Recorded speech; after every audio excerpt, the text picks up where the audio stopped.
datang kembali di channel YouTube aku. Senang banget deh hari ini akhirnya aku bisa membagikan video pembelajaran yang sangat bermanfaat buat kalian semuanya. Nah, buat kalian yang suka belajar tentang akuntansi, tentang apapun itu juga, yuk gabung di channel YouTube aku ya. Jangan lupa untuk subscribe dan aktifin notifikasinya agar kalian tidak ketinggalan video-video yang sangat bermanfaat dari channel YouTube aku. Nah, sebelum kita lanjut ke pembelajaran kita hari ini, yuk segera ya di subscribe, like, komen, dan share kepada teman-teman kalian. Hai guys, nah di video kali ini kita akan belajar tentang siklus pengeluaran, pembelian, dan pengeluaran kas. Yuk kita belajar bersama ya. Siklus pengeluaran adalah serangkaian aktivitas bisnis dan operasi pemrosesan informasi terkait yang terus-menerus berhubungan dengan pembelian serta pembayaran barang dan jasa. Setelah barang dan bahan baku tiba, pemberitahuan penerimaannya mengalir kembali ke sumber-sumber dari siklus pengeluaran. Data biaya juga mengalir dari siklus pengeluaran ke buku besar, umum dan fungsi pelaporan untuk dimasukkan dalam laporan keuangan dan berbagai laporan manajemen. Berapakah tingkat optimal persediaan dan perlengkapan yang harus dimiliki? 1. Pemasok manakah yang menyediakan kualitas dan layanan terbaik dengan harga terbaik? 2. Bagaimana perusahaan dapat mengkonsolidasikan pembelian antar unit untuk mendapatkan harga optimal? 3. Bagaimana teknologi informasi IT, Information Technology, dapat digunakan untuk meningkatkan efisiensi dan keakuratan fungsi logistik inbound? Bagaimana perusahaan dapat memelihara kas yang cukup untuk memanfaatkan setiap diskon yang ditawarkan pemasok? Yang terakhir, bagaimana pembayaran ke vendor dapat dikelola untuk memaksimalkan arus kas? Jawaban atas pertanyaan tersebut mengarah kepada bagaimana perusahaan menjalankan 4 aktivitas sekaligus siklus pengeluaran dasar, yaitu 1. Memesan bahan baku perlengkapan dan jasa. Menerima bahan baku perlengkapan dan jasa. 3. Menyetujui faktor pemasok. Yang terakhir, yang keempat, yaitu pengeluaran kas. Sistem informasi siklus pengeluaran. Dalam siklus pengeluaran terdapat cerminan aktivitas-aktivitas dasar yang dijalankan dalam siklus pendapatan. Hubungan erat antara aktivitas siklus pengeluaran pembeli dan aktivitas siklus pendapatan penjual memiliki implikasi penting untuk mendesain sistem informasi akurasi kedua belah pihak. Proses organisasi besar seperti Alpha Omega Electronic atau AOE menggunakan sebuah sistem enterprise resource planning dalam mendukung aktivitas bisnis siklus pengeluarannya. Departemen Pengendalian Persediaan AOE memiliki tanggung jawab utama untuk memastikan kuantitas yang cukup atas bahan baku dan perlengkapan. Setiap departemen dapat mengirimkan permintaan untuk membeli barang. Setelah permintaan disetujui, sistem akan mencari file induk persediaan untuk mengidentifikasi pemasok yang cocok untuk barang tersebut. Selanjutnya, sistem akan membuat pesanan pembelian yang dikirimkan ke pemasok melalui Electronic Data Interchange. Departemen penerimaan memiliki akses file pesanan pembelian, sehingga dapat merencanakan dan memverifikasi validasi pengiriman. Bagian utama diberitahukan pesanan tersebut sehingga dapat merencanakan komitmen keuangan yang tertunda. Pemasok besar akan mengirimkan pemberitahuan elektronik jika pengiriman datang, yang memungkinkan AOE melalui stafnya untuk merencanakan proses pengiriman ke gudang. Nah, ketika pengiriman tiba, staf menggunakan sistem pemrosesan permintaan untuk memverifikasi pesanan dari pemasok.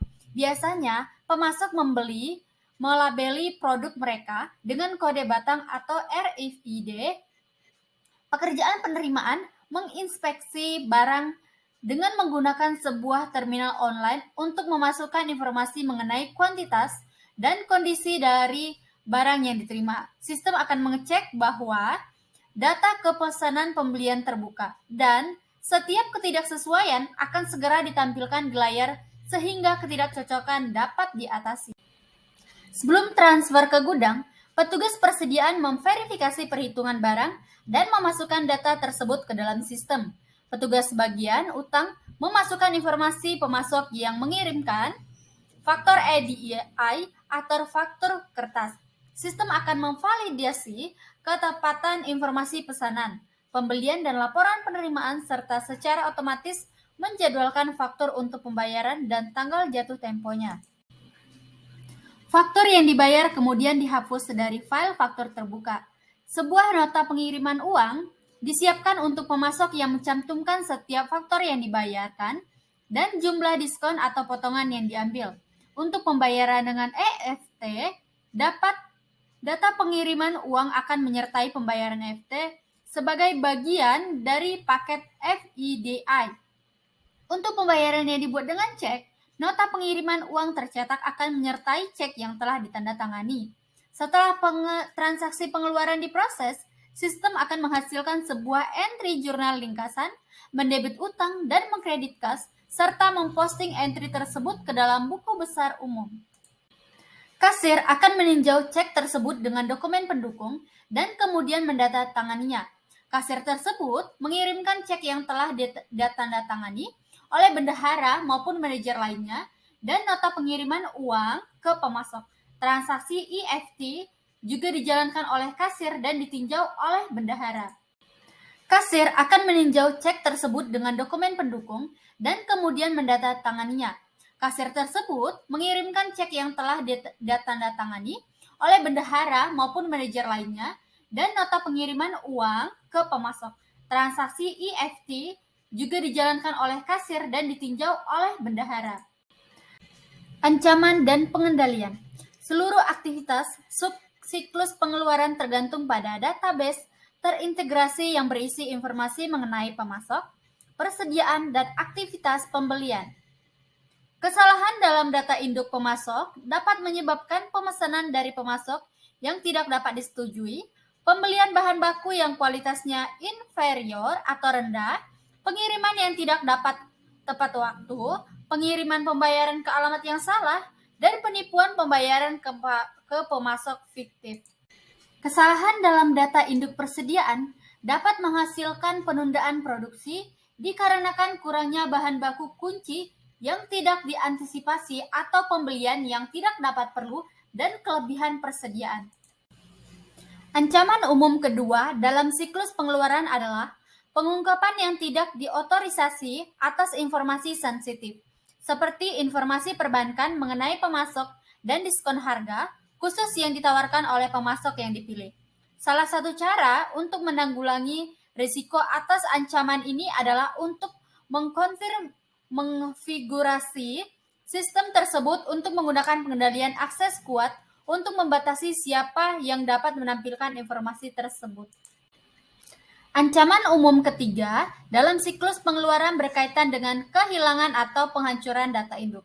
Cara terbaik untuk menanggulangi risiko ancaman ini adalah menggunakan backup atau prosedur pemulihan bencana. Nah, untuk sebuah praktik terbaik yaitu mengimplementasikan sistem ERP sebagai 3 kejadian terpisah. Kejadian yang pertama disebut sebagai produksi, digunakan untuk memproses aktivitas harian, dan kedua digunakan untuk penguji dan pengembangan. Kejadian yang ketiga seharusnya dipertahankan sebagai backup online terhadap sistem produksi untuk menyediakan pemulihan secara real time. Kemampuan pelaporan ekstensif sebuah sistem ERP dapat digunakan untuk mengawasi ancaman kinerja yang buruk. Nah, oleh karena persediaan menunjukkan sebuah investasi yang dapat diukur atas modal kerja, laporan yang membantu mengelola persediaan itu sangatlah berharga. Untuk sebuah ukuran kunci untuk mengevaluasi manajemen persediaan adalah perputaran persediaan yang merupakan rasio dari harga pokok penjualan dibagi dengan persediaan